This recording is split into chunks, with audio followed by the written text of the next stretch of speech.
Okay, good day, good evening, good afternoon, good morning, from wherever you are. Hope I'm audible enough. I'm Nemeka, I'm a data scientist at AI Labs, and I'm going to have like a coding session for the data science track, right? So let me share my screen.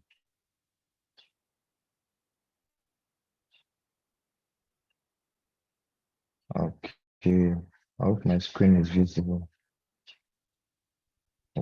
Okay.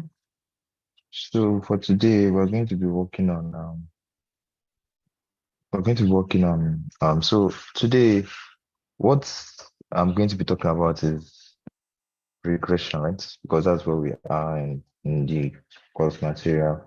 And so I look for like a data set that will best help us in like explaining more what the material is, what regression is, and what you can how you can like use how you can practice what you know in real life data sets, right? So that's what that coding session is about. I'll show you how to, use the regression, um, build regression models, do feature engineering, understand the statistics that you have seen in the material. And so for today, we're going to use this popular data set from Kaggle called Housing Prices.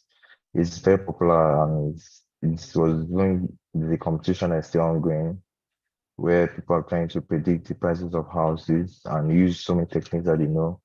Um, if they use feature engineering and don't forest gradient PC, but we'll stick to basic multiple linear regression. Yeah. And so this data set is open, anyone can use it if you have a Kaggle account. And these are all the features. So also I am working with a notebook, and the notebook I'm using tries as much as possible to explain regression properly for you. And I'll be taking you step by steps on how to go on a like um, real life data science problem, right? So today, this is the notebook I'm going to be working with. And what I'm trying to accomplish here is teach you the data science topics that you've seen in write-ups. You have seen in the material through write-ups. I'm going to do like a comprehensive data analysis along with visualizations, like so you can understand what I'm doing and you can see what I'm doing too. And I'm going to create models that will equipped to predict better steel prices. So I'm going to divide this into two because they're almost likely be two sessions. And the next session, I'll take this one. So I will do all of this here and try as much as possible to explain it better. See, there's a question. Okay. All right. I'll share the notebook after everything. Definitely, I will. So now let's go. Let's go into it. So I'm just importing the needed packages, NumPy, Pandas, Matplotlib, SciPy, sklearn, um, XGBoost. I might not use this. Matplotlib, Seaborn, and missing NO. So I'm going to read in dataset through with Pandas with CSV. And as you can see, there's a lot of columns. Yeah, it's one column and it can't be shown like all in Google Colab. So um, that's that's that. And so I'm going to describe the data set, and this is going to show us number of rows and number of columns. So you can see there are like 1,460 rows and it's one column, right? And we're going to use the describe form method to like show like the statistical info about the numeric variables, right? Because describe doesn't work with categorical variables like text variables. That's what I'm trying to say. Uh, I don't know. I hope you guys have practiced your pandas and you know how to use the documentation properly. I'm assuming that's right. So Train.describe is going to show us some statistics about the features that we have here, right? So these are the features. I know you might be asking, what are all these features? Like each one of them. Like these are those features of a house, right? These are features of houses, right? And this is going to show us like the mean standard deviation, the minimum value, 25th percentile, that's the second quartile, and median, this is the median, 25th quartile, and the maximum value. These are just basic statistics stuff, and I'm hoping at least you guys know what this is, right? We all know what median is and minimum and maximum value, standard deviation, and like, these are all maybe basic statistical properties, right, of features. So as you can see, there are a lot of them, and I don't know, my brain can't seem to understand some of these. That's why people use visualizations because numbers are just, all over the place. So let me show you what this feature means, right? So, right, this is the data set. I'm using the training set, right? And there's also the data description. I help you to understand the feature names and what they do, right? So this is the sale price. This is what we're trying to predict, right? This is the target variable, the sale price in dollars, right? Um, and now these are all the features for each house, right? So each house has this feature like the building class, the zoning classification, this is the feet of connected property, the lot size, the type of road, and the year it was built, the condition, the so many features actually that I don't even know how these are important in a house. But yeah, the heat type of heating, the total square feet of the basement area. You also know see if it even has a basement, if it has a garage, stuff like this. So these are all the features and I'll be using for um this exercise or this problem, right?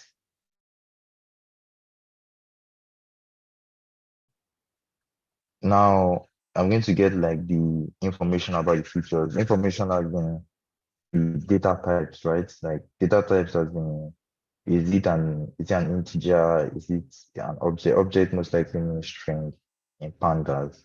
Is it float? If you see float, it means that it has a decimal point in front of it. And I think there's one more. There's also the date time.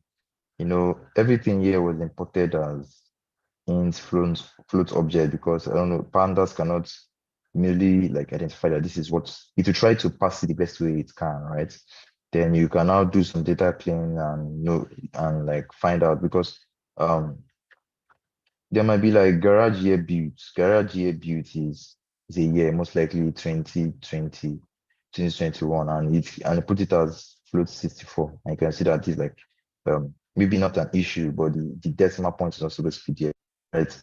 Garage year built must likely be a categorical variable because of it doesn't have that, doesn't need that integer property, but let's leave that. This is just like an initial like the initial analysis of the data, right? And so we can see that there are also some null and non-null values. Like here, Ali, there are only 91 non-null values, and out of 1,460. So it means that there are over how many 1,200 and also features that there are 1,000 or so features that are null values, right? So because of the vast amount of features and number of columns, we cannot actually like see like on a code that these are the missing values. So we need um the help of of a package called missing null. And you can search the documentation. This is it actually. It's missing null, right? Missing number most likely. So you're just going to tell us visually with help of color, black lines and white lines, what are the missing values in the data set, right? So we can see that there are can say this is 1 to 1,460 rows, right? And the number of columns here. So you can see 1, 2, 3, I don't have null values, but 4 has a considerable amount of null values. And if you scroll up, you can see what 4 is, lot frontage, right? You also confirm that it has 1,201 non-null values. So you can also see that this particular feature is also an issue, also a problem, because um, multiple, like normal linear regression doesn't know how to handle missing values. I think I said this in the last hands-on class I had. It doesn't know how to handle missing values, so we have to do something they call missing value imputation, right? And how do we some models know how to handle missing values like XGBoost was and some like GBM, but some of the sklearn libraries don't know how to handle missing values, and so we have to impute them like um, it's not, we have to impute them systematically. You can't just impute any. Some people, sometimes you can impute zero, sometimes you can impute zero if they are categorical variables, right? We'll also go into that when we do missing value handling on the like down in the notebook. So this is like a visual representation of it. And so now I'm trying to get out the percentage and total number of missing values with a function, right? So I know this might be confusing, so let me just explain one, right? And the other one can be understood from there. So so this df is now dot sum, right? What it does is that it's going to change this to train because no df. Right? This is going to get the number of null values. This is going to sum them. Sum them as in true is 1, false is 0, right? So it's going to add all the truths and falses to the 0, right? And it's not going to sort them in ascending order from lowest to highest, right? And this is going to give us like a long data frame, sum as zeros, right? So now we're going to filter out the non-zero values, right? Using this because in data frames you can do something called filtering with Boolean values. This is possible in data frame, pandas data frame. So now we're going to, after we've gotten this data frame, we're now going to filter out only the ones that we need. So we're going to filter out the ones that have null values that are not equals to 0, right? So all these are going to go because they are 0. So after doing that, we're going to see the the columns or the variable names that have missing values, right? And so that's just what that does. It's not just, don't be confused with the number of lines of code and joining. This might not be Pythonic to do, but yeah, it's done, and we can just a fast way of doing it, right? This also calculates the percentages, right? So using the round function, rounding to the 2 decimal places, right? They are now getting the ones that are not equals to 0. And that's what I'm doing here to get the total and percentages.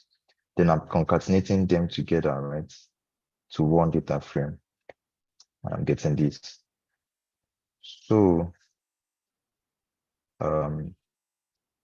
we can see that the pool QC has a total of 1,453 missing values. That's 99.52%.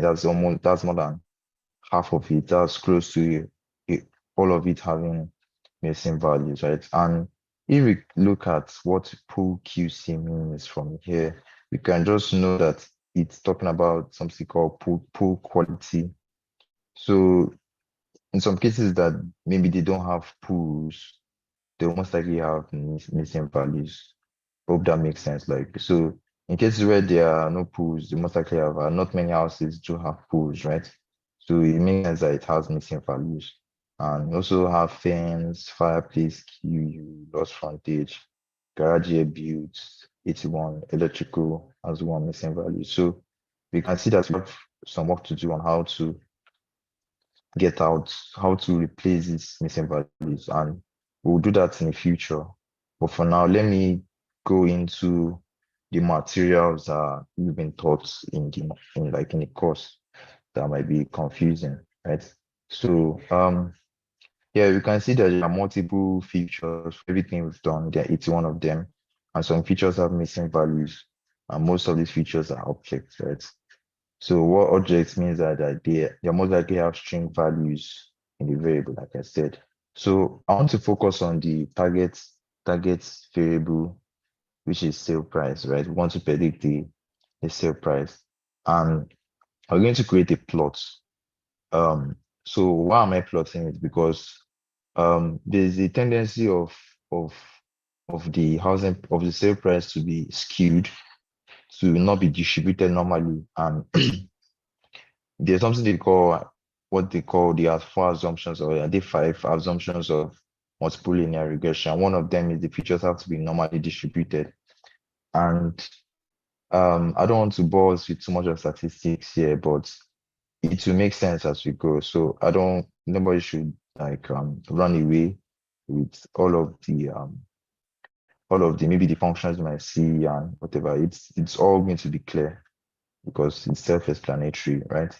So these are the packages I'm using. I'm using Seaborn, Matplotlib, and I'm creating like creating a figure and I'm splitting it into grids, 3 columns, 3 rows. This is also Matplotlib, and you can always check out the documentation. After you play with it, I'm sure that this is going to make sense to you. When you get a notebook and play with it, like run it and check the documentation, read and check the documentation, it will all make sense to you, right? So let me run this. So it's going to take the data frame, it's going to take the feature. So this function can be used for one other features too, but we're going to focus on the sale price now, right? We're going to plot a histogram. We're going to plot a QQ plot. We're going to plot a box plot. So these are like visualizations that help you to see the distribution of a numerical variable in a distribution of anything, right? So you have data and you want to see the distribution. You might use a histogram, a QQ plot, or a box plot. So when I plot that, there are like some things we can see from the visualization. One is that from the histogram, you see that it's not normally distributed, right? And you see that it's skewed to the right skewed as in it's skewed to the right. Why? Because it has a tail here, and also it will be explained. So I don't want to bore you now. Also, we can see that it's far away from this line, right? So something that is a how will I put it? Is it a feature or numerical value, or I don't know, any number, any numerical sequence or yeah, let me just put it as any feature that's normally distributed will be closer to this line at the ends and also at the center. That means it's normally distributed, right? And also the box plots, we can see that what this does mean is that they're outliers, right? So we can see there are some houses that went as high as is this $700,000 and more, right? And there are some that went as low as yeah, you can see some values as low as I don't even know. As some went very low, right? And most of the data points are around here. This is 75 called the 75 percentile, 75 percentile, right? So the third quarter, the 70 percentile means that this is how much 75% of the data is. They're all around here, but now there are some outliers that went. So these outliers skewed the data to the right. That's why I say this is right skewed. But let's leave that. Or let me explain more, not leave that, right?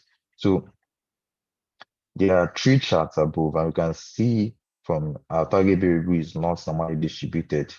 From here, we could tell that it's not normally distributed, that it is right skewed, and there are multiple outliers in the variable, right? Like I said, there are many outliers, and it makes sense because there are going to be cheap houses and there are going to be expensive houses. It's normal, it's everywhere, right? Also, I added some links to like um, to understand how to plot charts better, um, videos to help you explain QQ plots, and also more on QQ plots. I also have to say that this notebook was borrowed from Cargo. I implemented more on top of it, right? And it's clearly explained everything we need for this for this particular material that has been taught. So you can go on Cargo and give an upvote. It helps to encourage people that have put in a lot of work to explain a particular concept, right? So now there are methods in pandas that can help you draw out the how much skewed or and how much kurtosis is in your data, right? So I'll explain what all this means, but I feel that some of you must have seen this in maybe statistics course or somewhere, and you understand what this means, right? So we can see that there's a positive skew, and it's a bit, it's not that much, just 1.8. It is not that much, but there's still a skew, right? So let me explain what skewness means. I think I will brush through this because maybe some of you have seen this. So it's just the distortion. This is a normal bell curve, a normal distribution, normal, where the mean, median, and mode are in the same place. So when you say positive skew, you mean that the median and the mean is greater than the mode. And from statistics, we know that the mode is the value highest highest frequency, right? The median is the middle value, the mean is the average, right? So when something is positively skewed, you see that the mean is greater than the mode and the median, right? So that's positive skewness. Negative skewness is just the other way, right? So also kurtosis talks about like the tallness, the tiltness of probability distribution, right? You don't need to stress too much about this. I'm just following up on a material, right? So there are three types of kurtosis: mesokurtic, leptokurtic, and platykurtic, right?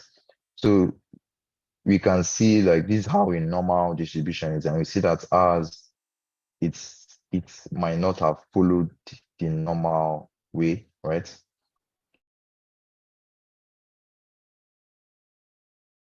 Actually, it's just the skewness, right? So if we solve the skewness, we most likely solve the kurtosis. For all right, it's saying, hope I'm audible enough. Hope I'm audible enough. He just said my network is unstable. I just hope I'm Yes, you audible. are. Yes, All you right, are. thank you. Yes, you are. All right, thanks. So in the future, in this notebook, I'll show you how to solve this right skewed, how to like solve it temporarily, right?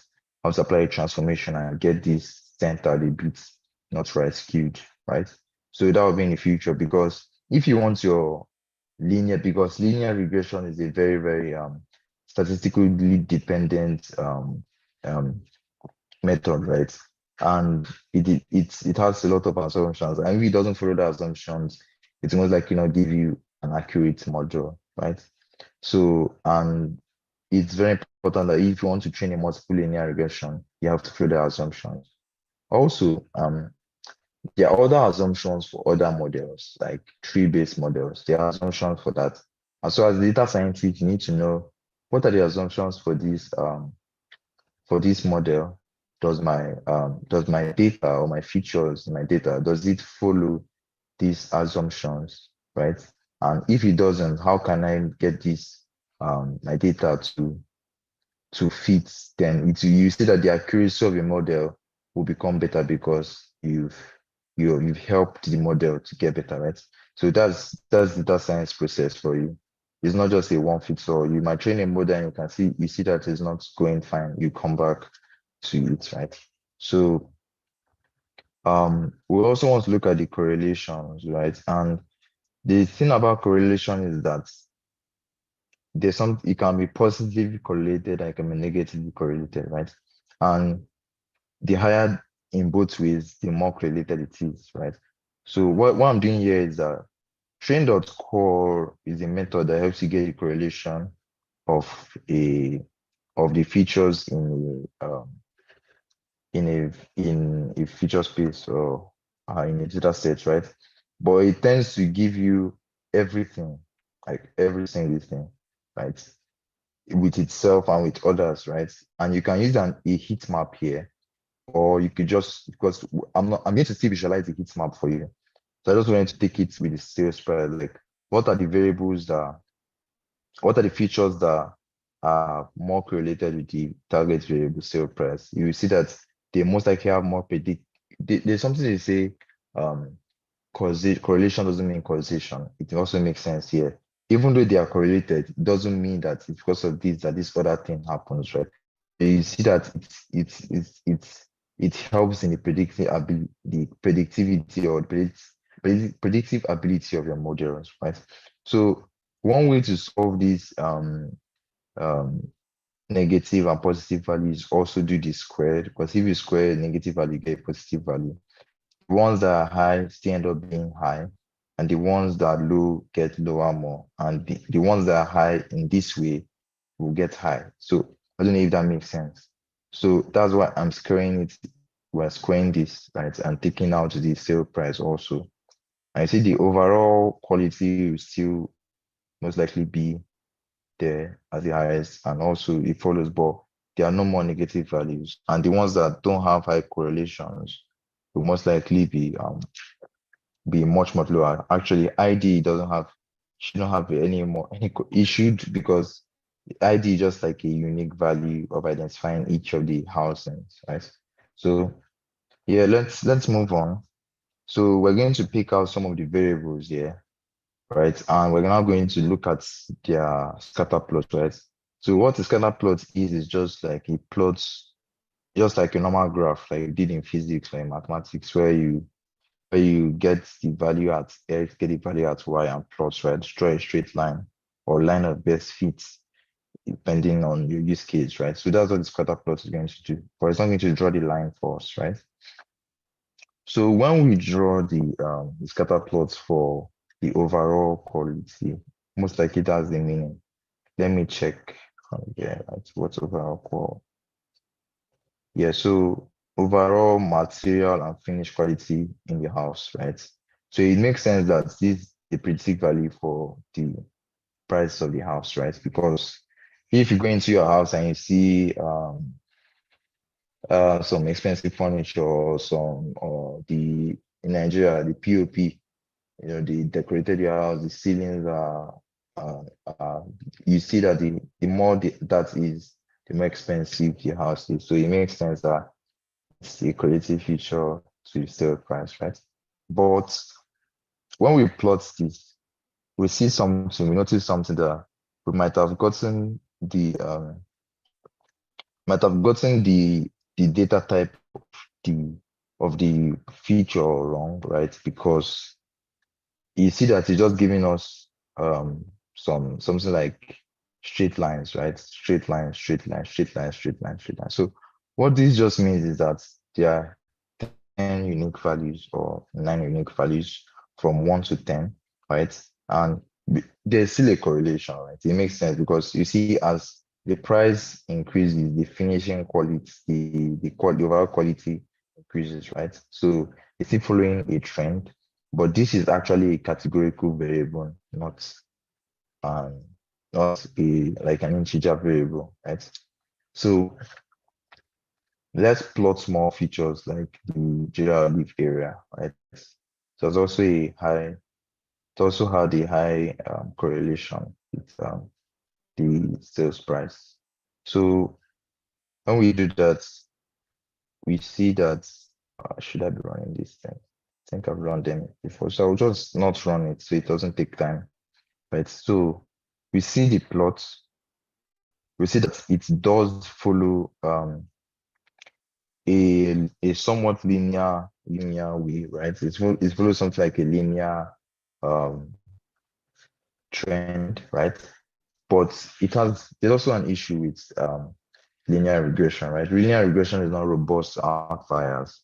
So what are outliers? Outliers are those those data points that don't follow the normal trend, they're just too high or too low, are just so different, right? So we can see these two outliers, right? We can see these two outliers. You see that they don't follow, they have a very large living area, most likely, but they have a very low sale price, right? There might be also reasons why this is so, most likely because of other features of the houses, right?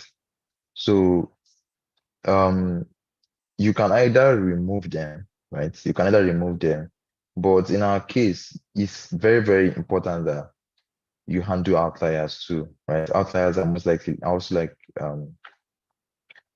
like they're also like missing values, right? They need to be handled. But you now have two things that might occur. You remove your outliers and you have lesser data, right? We only have 1,500 rows approximately, right? And if you remove two, we end up with lesser rows, right? So imagine there are more outliers, you remove and you have lesser, right? And even normally data is small, and removing more, you have lesser data, right? And you're going to overfitting and stuff like that. So now, in this case, you might say, okay, linear regression is not a good model for this because of um, the number of outliers. Let's go to decision tree, random forest, XGBoost and stuff like that. So these are reasons why you might say, okay, I can use another model instead, right? So also um, plotted the garage area, and we can see that there's not like a linear like relationship here between garage area and sales price. It makes sense, right?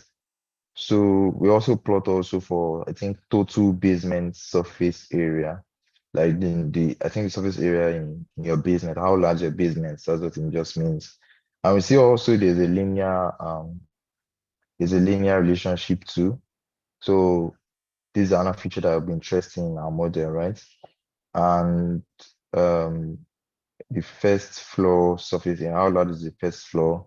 We can also see that also affects the sale price too. There's something like a linear relationship, right? You can see, and there's this outlier here. You might want to remove it. I'll most likely leave it, right? But you might want to remove it in your case. It's fine, right? I've And said one rubbish last to thing. someone. Sorry, who's that?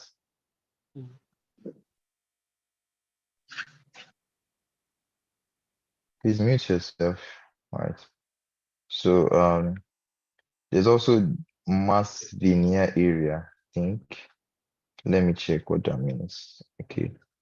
Masonry linear area in square feet, whatever that is. We also see that it doesn't follow the linear relationship too, right? So in your case, you can keep on plotting, like there's something they call in Seaborn called the pair plot, right? The pair plot will just help you plot all of this all at once. It's going to take a lot of time, right? It's going to plot everything for you. Seaborn pair plot, right? Seaborn pair plot. So it's going to plot every single relationship you need, pairwise relationship in the data set for you, right? Something like this, but this is just for 4 features, right? We have 81. So you say it's going to take a lot of time, right? But it's going to do it for you, right? So you could always use that instead of iterating every single feature and plus everything one by one, just put it on the go, right? So we can always draw some conclusions from that, right? And we can see that our target variable shows an unequal level of variance across most independent variables, right? There are many outliers in the scatter plot, like I showed you, right?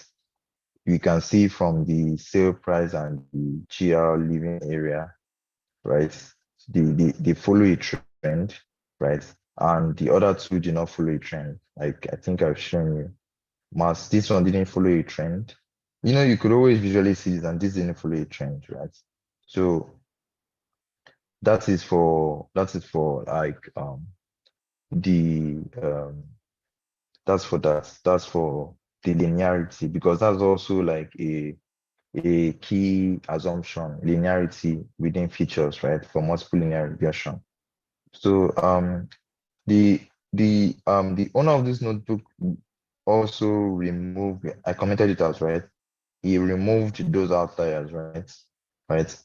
And he deleted those outliers, but I still left them because I feel it's also a matter of choice, right? Does it affect your model and you come back and remove it and retest again, right? So um as we look through the SATA plots, like you see we are going to like explain the assumptions of the multiple linear regression before building a linear regression model, right? So now we're going to talk about like the assumptions of regression, trying to be as fast as possible here. There are five actually. The linearity, the homoscedasticity, independence of errors, the multivariate normality, right? And multicollinearity, right? There should be no okay, it's all we explained here, right? So we've most likely seen one on the linearity, right? We are going to see the plot of linearity. So what this does is just like it's just going to use the reg plots, the regression line plot on for Seaborn. It's now going to plot the scatter plot and also the reg plot on top of it, right? It's also going to do that for the mass linear area. And we can see that from here, this living area is more linear than this masonry veneer area, right? And from there, we know like what are we going to Are we going to drop the feature, or are we not going to follow the linearity law? Are we going to use polynomial regression, right? Because if this like followed a curve instead, right? A curve, a visible curve, um linear regression won't hold anymore because you have to now think of polynomial, right? To now fit that curve, right? For that use case. But yeah, we see that there's some linearity, and it also like follows the one of the assumptions of the multiple linear regression. You can always drop this column, or you can still use it with the hope that there's also another feature that will put this feature better, right? You can't use all the features actually. There are some features that don't help your model. They just make the model worse, and you have to drop them, right? Because they just worsen the prediction ability of the model. Because something like this doesn't help the prediction of sales price, right? But something like this will help, right, your model, right? So now we're going to talk about homoscedasticity, right? The um let me run this. Hope I'm not missing any line, because if you miss one line in notebook, you miss everything, right? So I'm not going to plot the residual plots. No, not the residual plot of the. So what residual plot means is just like plotting the error, right? The error on like on does it follow the Hermite rule? That means that they must be equal. They must like does not the errors should not follow a pattern, right? The variance and the mean should be constant, right? As the sales price increases, as your target feature increases, right? But as we can see here, I shouldn't have run that again. But as you can see here, that this follows a funnel shape. So it doesn't follow the homoscedasticity rule, because as this sales price increases, right, we can see that the mean and the variance of the data increases, right? We see that it's getting more spread, it's following a funnel shape. And it doesn't follow homoscedasticity, it's heteroscedastic. I don't know. I hope I got the pronunciation right? So it's heteroscedastic, and we now need to do something, right? Doesn't mean we need to throw away this feature, right? You don't just throw away anything that doesn't follow the assumption. You can always either do something to it so that it follows that that the assumption, right? So this also shows us what homoscedasticity is, right? The assumption of homoscedasticity is crucial to linear regression models, right? So it describes a situation where the error term or variance or the noise between the independent and dependent variable is same across all the values of the independent variable, right? So that means that there's a constant variance and there's a constant mean um, along. And as you can see, this is something that follows the homoscedasticity assumption. This is a perfect example. You know, in real world, there's no such thing as a perfect example. So um, that's where you now have to do, that's where the data science comes in, the manipulation comes in. And they say that one of the ways, right, to fix this is applying it, using a transformation method, right? There's a log, just applying the log across all the feature, across all the rows of the feature, and it should help. There's also the box calcs, right? Box calcs is kind of complicated. I too am not really um I'm not really like vast. I'm not really vast in the method job, but it's a more advanced, and you know, more advanced means it's more likely better. The log transformation is just easy. No like time wasting. Apply your log across it, and you get something, right? That's better than before, right? You know, the complex doesn't mean it's better, right? Complex just means more steps, more, time to help, like to get your model trained, right? Wow, that's 20 minutes more. And also, we also need to, there's also something called the multivariate normality, right? So you just simply saying the normal, it must be normally distributed, right? All your features to best help your linear regression model. Like I say, I always say linear regression.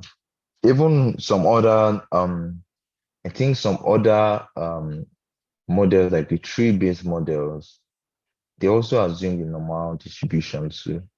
You know, it's there's the statistics in all inside that it's kind of complicated, right? But as the data scientist, you need to know some statistics true, but you need to know the statistics that's enough for you to get your model to be better, to be good, right? To give you more accuracy. I don't need to know all the statistics in the world to be a good data scientist, right? So, like I said, we've plotted for the sales price. We plotted for the sales price, and we can see the plots, right? And also for the sales price, we now apply a log transformation, right? So after applying the log transformation, we got out we now plotted it out, right? So something the log transformation is just like it helps like um keep your data centered because of the nature of the log operation. So after applying the log operation, those maximum values like log is between 0 and 1, right? So it just like most likely grabs those large values and pulls them closer, right? Those outliers pulls them closer, and you tend to get more normally distributed data, right? Without those outliers, more centered, right? So that's what the log transformation help you do. And you see that we've solved some of those that issue we had with it being normal, right? So now if you apply the log transformation also to the living area. I don't know what that is. Let me check. GR living area. Okay, the above grade or ground living area square feet. Okay, that makes sense. So if you apply the log transformation also, was it the log transformation? Yes, the log transformation also to the living area, we also see that it's the error, it now follows the homoscedasticity assumption better. It's not as if it's you can see that there might still be there's still this blob, right? But it's more distributed or more even than this funnel shaped one, right? So we can move on from there. The next thing we want to talk about is multicollinearity. And the best way to plots out multicollinearity is with a heat map, right? The heat map just lays everything out for you with something like a color scheme that shows the maximum and the minimum. And we can now see like the correlation between features and features between sales price too, right? And from here, remember, there should be no or little multiplicity. What this means that um there should be like little like collinearity within features, right? Because multi-collinearity can lead to variety of problems all here, right? For you to look at. Like I'll share the notebook because I can read on, right? But we know that there should be no or little multi-collinearity. And so we can identify from here that, okay, this is 0.83. Why is it 0.83? Garage year built and year built. This is when the house was built and when the garage was built. So we can see it makes sense that there's collinearity there. So we can either drop one or we can, there are two methods of doing feature selection. This is actually feature selection, right? You can do it manually or you can let your machine learning model do it for you. There are some machine learning models that help you in feature selection, as you can see in your material.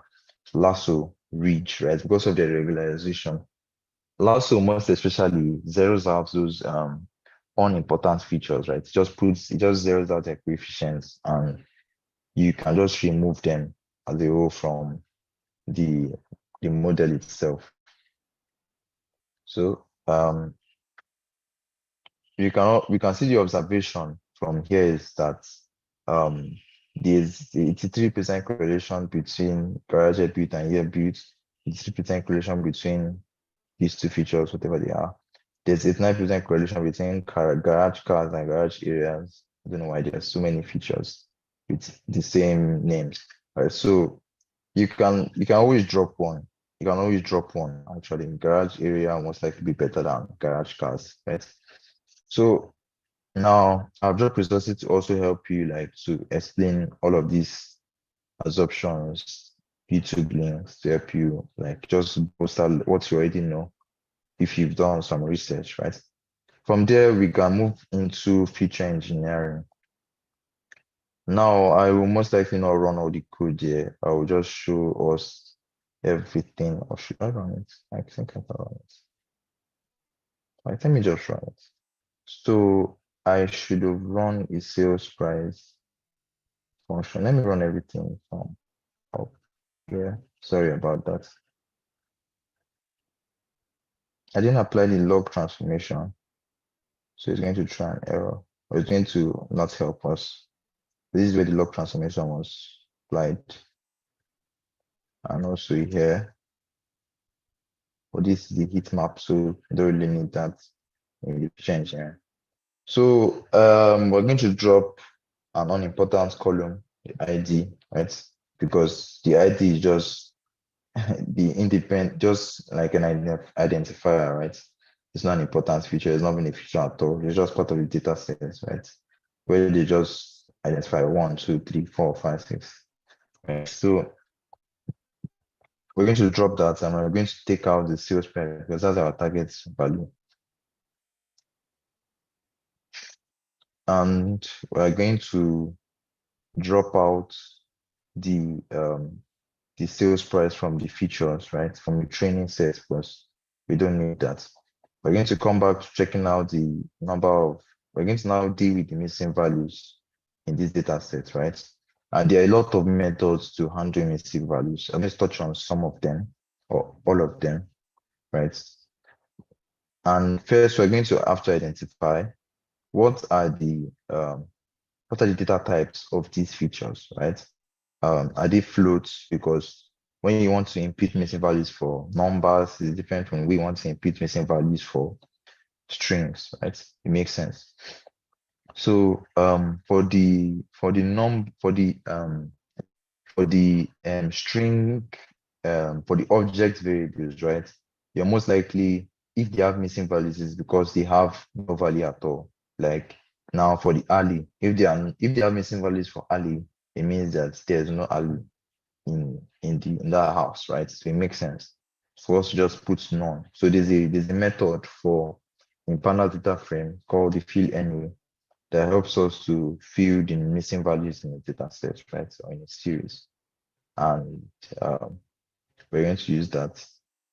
Also, now, like I said, there's the object and there's a float, right? For the float, you're most likely going to input numbers. Now, there's a caveat here. The initial owner of the notebook joined the train set and the test set. So let me drop back for you because many of us here will most likely partake in a cargo competition or is in the competition. And it's better let me just familiarize you. There's always a train set that used to build your model, right? And there's now the test set that used to make submission to the leaderboard or to the competition, right? So I just want to show us some. So there is a particular group of people that have gotten the most accuracy you can get. So they got a score of like there was no error, right? This is very, very nice. That was 17 days ago, right? And there are some that so for you to get this for you to get those scores, you need to use the test set. The test set is how you make submissions, right? You make predictions on the test set, then you submit. So these are you submit here. I'm not going to show you how Kaggle works. That's outside the course, right? So now the person joined them together, it concatenated them together, and kind of found out that they're also missing values in the test set, which is I don't know, which is also surprising, right? So he also like imputed missing value. He also imputed missing values for them too, right? That's why there are a lot more features here than just here, right? So I just added it so for your own use case when you get a notebook and you want to walk around with it, right? And you can always like join them together using the p.concat, right? Let me show you the method is concat, right? This method helps you to join two data frames together, right? So we have one data frame, we have a second data frame, and you want to join them either horizontally or vertically. Use pd.concat. Wow, time flies. This is me like looking at some of the values because MS sub, you can see that, right? But if you look at it closely, it's all categorical. It's all categorical because it's 60, 20. So 20 is a category, 60 is a category, 70 is a category, and stuff like that. It's all categorical. So it's better for our model for it to know that this is categorical variables, right? Not integers, right? Because if it's integer, there's some kind of representations there that should not be there, right? So also he converted to string and now to impute missing values for MS zoning, right? It makes sense because these two variables are the same. Let me show us, right?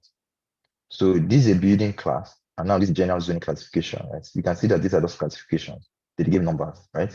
And so there are so many strategies for filling missing values. One of what he used here was he grouped by this because they are the same. They just mean two different things. You group by then you now have something like, let me run this code for us here. Sorry. Right. So we are grouping by let me the group by method is a very, very tricky but important um important method in data analysis, right? So you group by MS subclass and you grab, okay, let me do this instead because it's going to, sorry.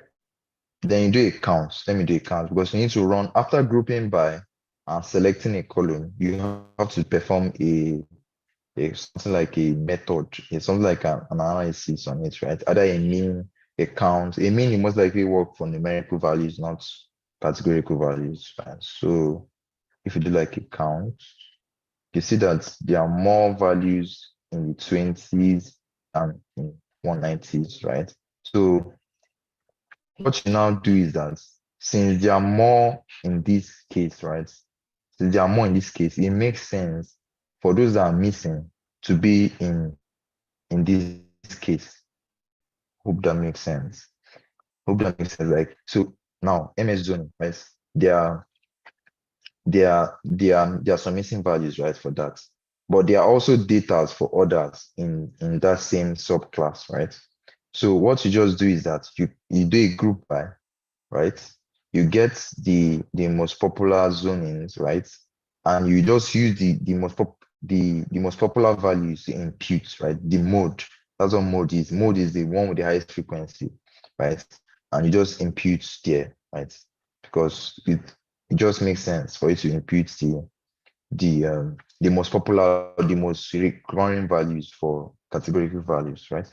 So that's what is done here and filling NAs, right? So you most likely going to have to look at the train functional, right? You look at it and you look at the values that are there. You look at the values that are there,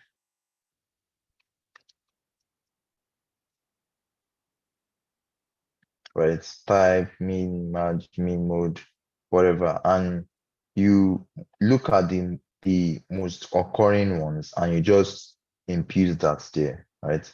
You can do that manually or you can use the mode function, right? And you can just do that to impute your NAs. So this is just me fixing the missing values. Also, we're going to have to fix the skewness, right? Because like I said, if it is skewed, it's not normally distributed, right? And so we're going to find out those values that are skewed, like have more outliers, right? You will now plot like the distribution plot. We can see that, okay, this first floor is somewhat skewed, right? But if we look at what this is now, hopefully this isn't a categorical variable that is mixed up. Okay, this is a categorical variable that got mixed up. But all right, so we can see from here that this is not normally distributed. One thing is that it's right skewed, right? And we now want to normally distribute it, right? So to normally distribute it, you can always use the box scores, right? But there's something that happened when using box scores here. It was showing an error.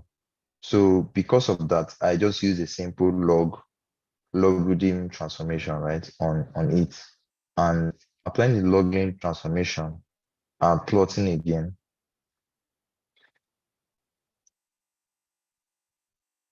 we can see that it's now more like better is now like normally distributed, right?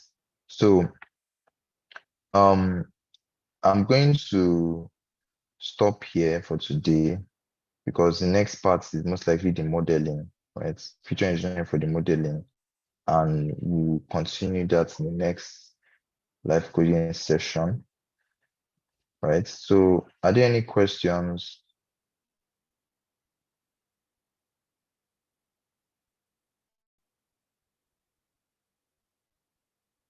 Are there any questions? Okay, let me check the chat.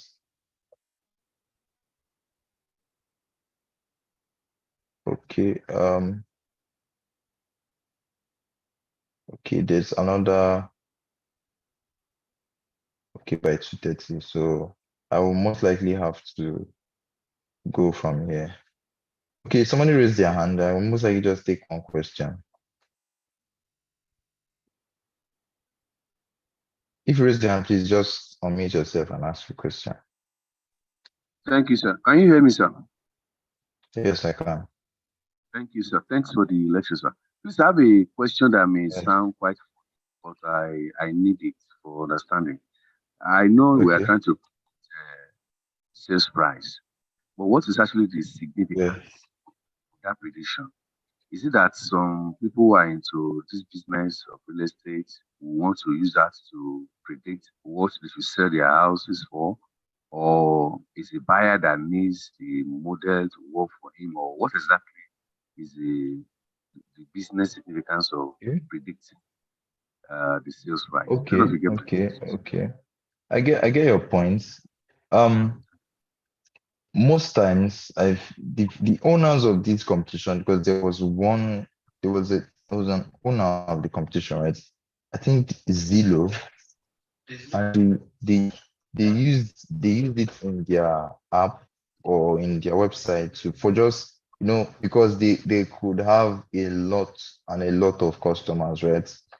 And they could have a lot of people that want to sell house, and they wanted it to be done fast, and they just wanted you to come find the price of a house and pay, right?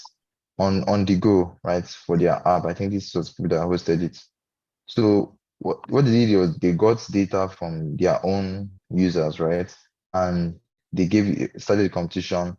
And what they just did was the best model, they paid the person, but they incorporated it most likely in their use case, right? Now, the thing is that we don't know if they are using it still now, because most of the time, most of these models, they decay. They don't have use in the future because of stuff like inflation and stuff like that. But yes, you can always use that in your business, and like for faster, like just to be fast, like automation, like just to reduce the time used to for a surveyor to go there and do the all of the processes for you. You get. So there are other use cases actually. Like I'm saying, like apart from just price prediction, there are other things that you can use machine learning to, but it's most likely for their businesses, and that you most likely that you apply most of these models. Did I?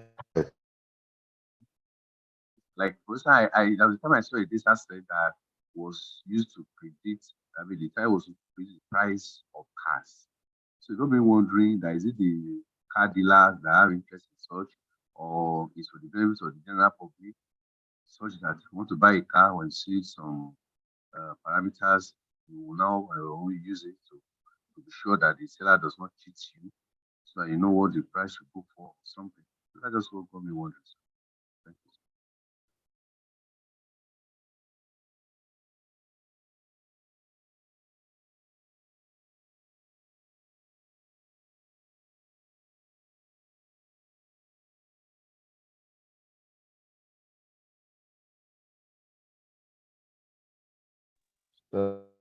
Sorry, my network disconnected me.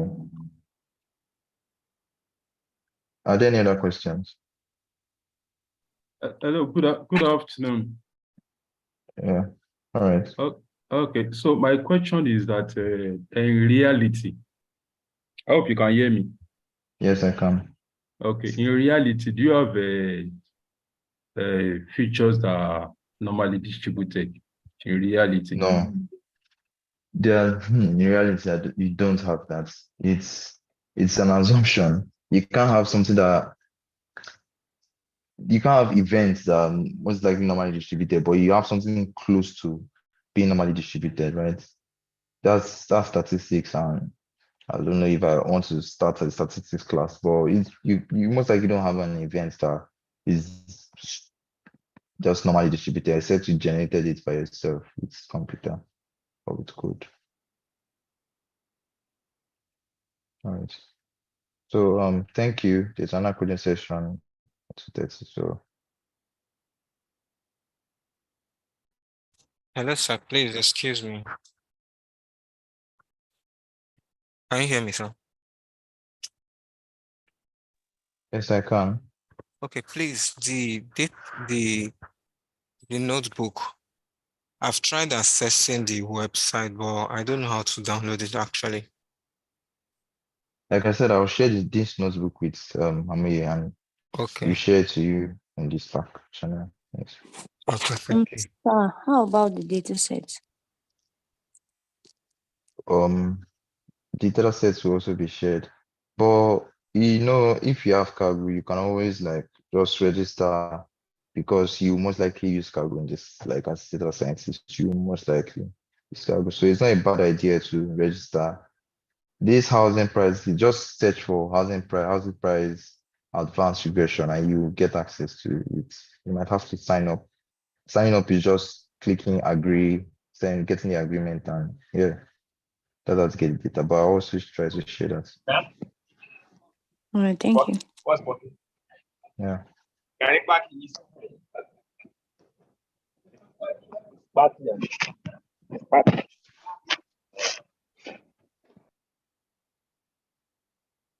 Um. Okay, Paul, your question. Um, your question is most likely a statistics question. It's something they call population. It's something they call a sample population. So there's something called sampling too. And in most cases, it will be close to being normally distributed, right? For the heights of people, right? But there's always the bias, right?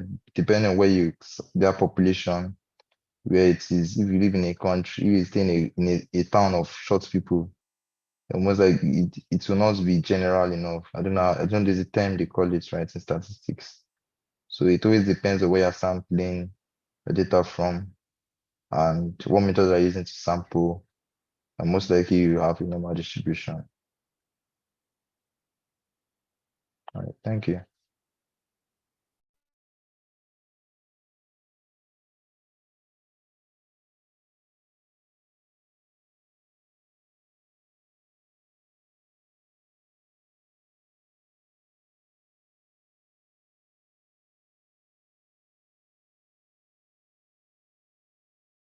Okay, thanks. So that will be the end of today's coaching session. You guys should have a wonderful day.